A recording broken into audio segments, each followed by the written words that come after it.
All right, Dan from Uncommon Grounds. Very, very nice to see you again. Hi, Luke. How you doing today? Great. How are you? Very good. Good. Very Good. Yeah, happy to be here. So can you tell us a little bit about your business? So when did you start this business? What is the business, first of all? So we are Uncommon Grounds, and I roast just locally roasted specialty coffees from around the world, and distributed throughout the Fox Valley and Green Bay, and to different grocery stores, different businesses, bars, restaurants throughout the area. Okay. And that's what we are. We're a wholesale roasting, coffee roasting company. Okay. Yeah. So have you done this your whole life, or is this something that you got into recently, or?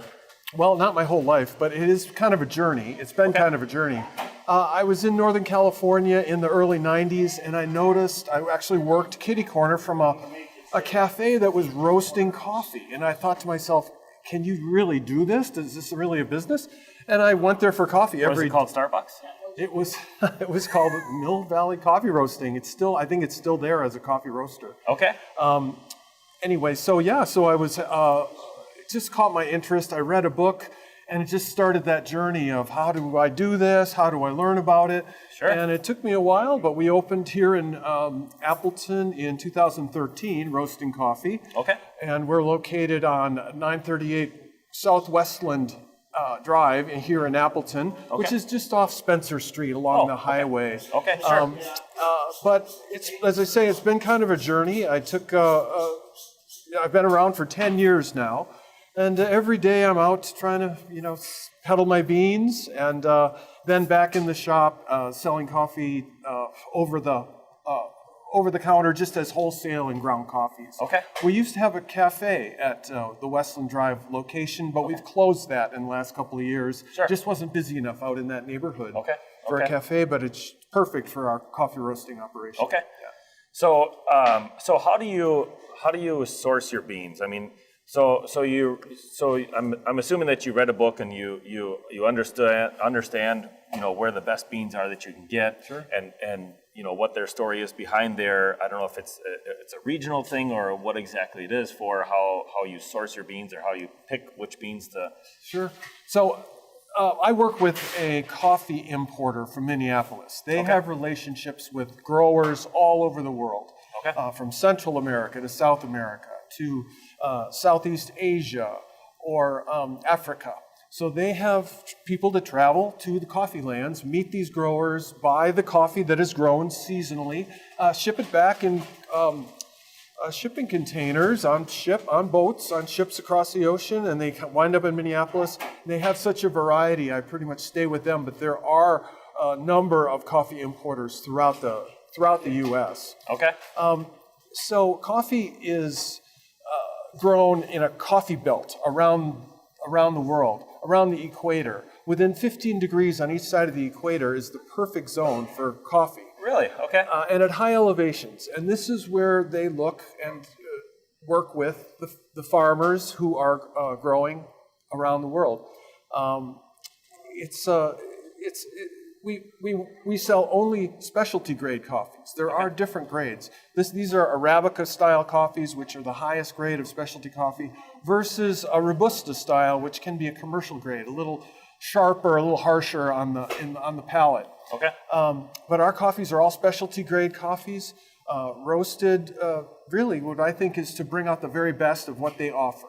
Coffees from Central America, South America, Southeast Asia, as I said before, as well as Africa, and I'm probably missing a couple countries here too. So they don't grow these beans around here? They do not grow these beans around here, even like out in Does Folgers grow beans around here? So really within, I think Vietnamese coffee is where Folgers may come from, or where with commercial grades are coming from. Okay. But even the bigger companies like Folgers and Maxwell House have upped their coffee game over the last 20 or 30 years just because of people appreciate the style and the quality of the coffee. They probably look at companies like you and say, they must be doing it right, so we're just going to try and put these guys out of business. That could be, yeah. Right. That's right. Okay. Yeah.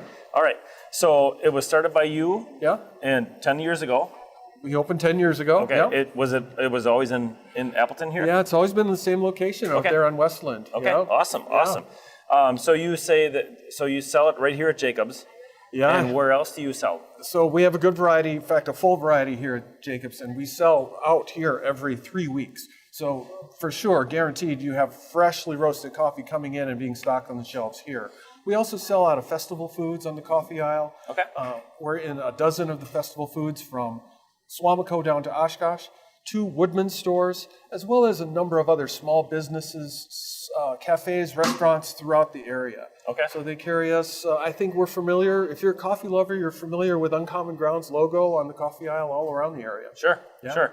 And do you sell a couple cafes that use your beans? So Fratello's does a coffee program with us. They Okay. do a French press program in the evenings and also for their Sunday brunches. Okay. Otherwise, we've had cafes come and go that have used us. Cafes are notoriously Opening and closing. Yeah, opening and closing. So, but we've done business with a lot of cafes around the area, and always had good. They've always loved working with us. Sure. So, yeah. Sure. Okay. So I'm assuming that so you're not a seasonal business, but you have seasonal offerings that you do.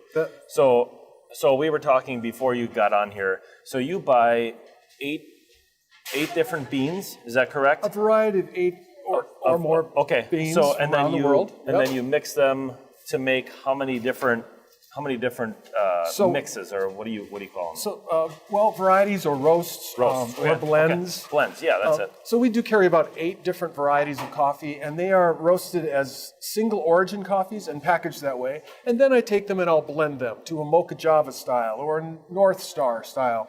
Mocha Java, kind of a Mocha and a Java? From, Mocha is a port in Yemen, and Java is a port in Southeast Asia.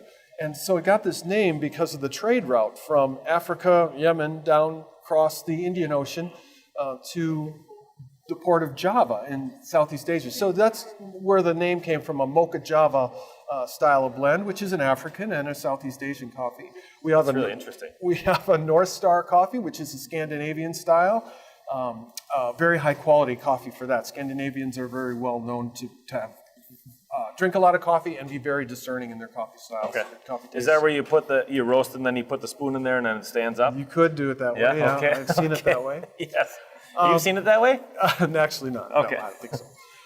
And we also do a couple of espresso blends, an American style espresso and then a traditional Italian style espresso. Okay. All of these are in whole bean and need to be ground before they're brewed. And if you buy them off the coffee aisle, you can always send them through the grinder from a different brand of coffee. I don't have grinders on the coffee aisle, but they are there. Or come to the shop and I can always sell a pound and grind it there too. Okay. So. Okay, Yeah. perfect. Yeah. So how do you pick what is seasonal?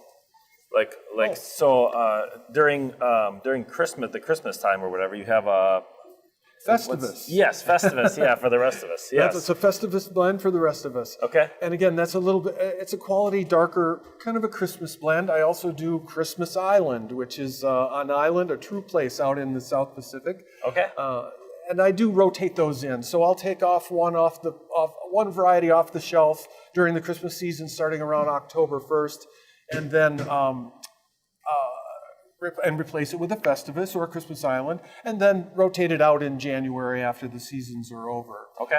Typically, though, coffees stay pretty much the same on our menu. One thing about coffee I find is people like the consistency of it. They don't want to be surprised every morning. They want a consistent cup, and that's what we try to offer. Sure. We offer a nice variety. You can switch off, try one week, try one a different week, because Sumatran coffee tastes different than Ethiopian coffee. Guatemalan coffee tastes different than Colombian coffee.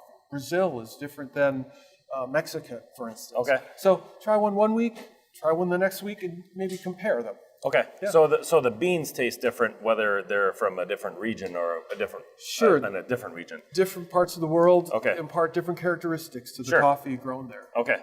Because I feel like commercial ones, they have like different flavors that they add to theirs. So it's not just the beans; it's the flavor that they're adding to it. Whether it's a French vanilla or a hazelnut or something like that. Sure. So it's really interesting that different regions. Have their own flavors. Yes.